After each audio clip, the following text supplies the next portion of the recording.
এখন হচ্ছে আমরা সোলার প্যানেল দিয়ে একটা ইনভার্টার কানেক্ট করব। ইনভার্টার কানেক্ট করে দেখব একটা ফ্যান, একটা এসি ফ্যান চালানো যায় কিনা। ওকে, সো লেটস গেট স্টার্ট।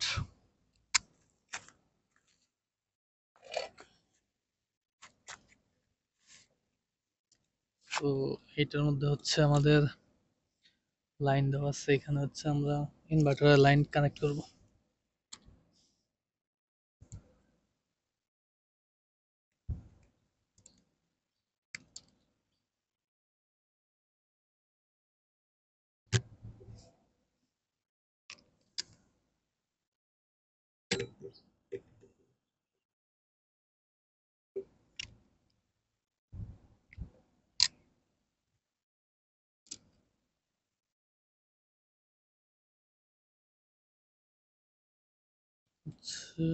নেগেটিভের সাথে নেগেটিভ, হচ্ছে পজিটিভ লাইনে পজিটিভ, নেগেটিভ হচ্ছে এটা।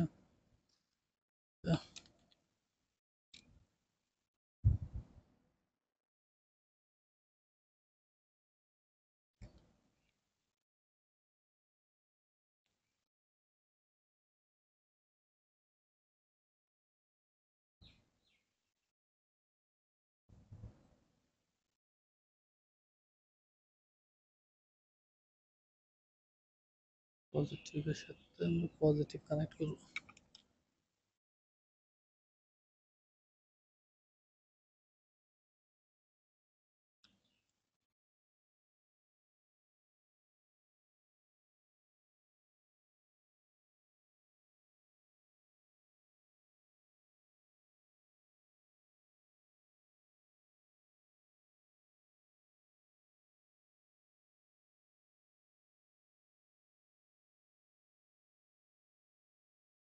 হচ্ছে লাইন কানেক্টর হয়ে গেছে। এখন এই হচ্ছে ইনভার্টার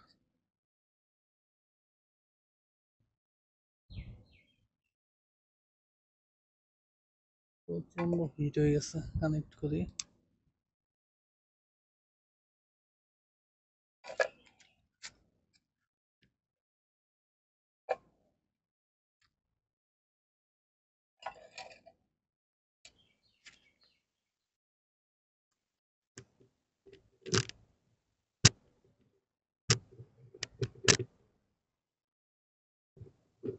হচ্ছে লাইন দিয়ে দিছি এখানে।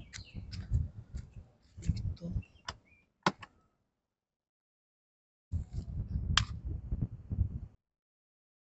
আচ্ছা, ওখানে হচ্ছে অনেক তাপ, যার ফলে হচ্ছে ইনভার্টার কাজ করছিল না, ইনভার্টার বন্ধ হয়ে যাচ্ছিল বারবার।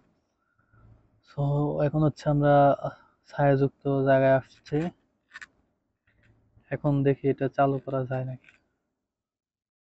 তো এটা হচ্ছে আমাদের সার্কিট ব্রেকারটা কানেক্ট করি। এটা হচ্ছে যে, এটা হচ্ছে চালু করলাম। হচ্ছে এটা সুইচ অন করি, লাইন আসছে প্যানেল দিয়ে। এটা কোনোভাবে স্টেবল থাকতেছে না, লাইন আসছে কিন্তু হচ্ছে ফল্ট হয়ে যাচ্ছে।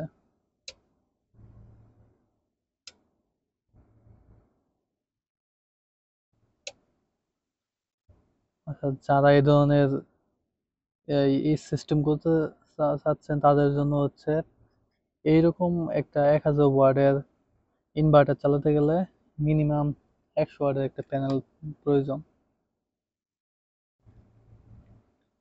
তো এই ছোট প্যানেল দিয়ে এটা হবে না। এটা করতে হলে এটার সাথে ব্যাটারি লাগবে।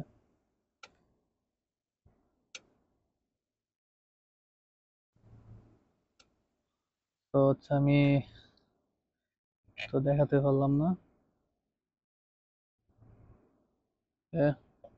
এজন্য এটা কই।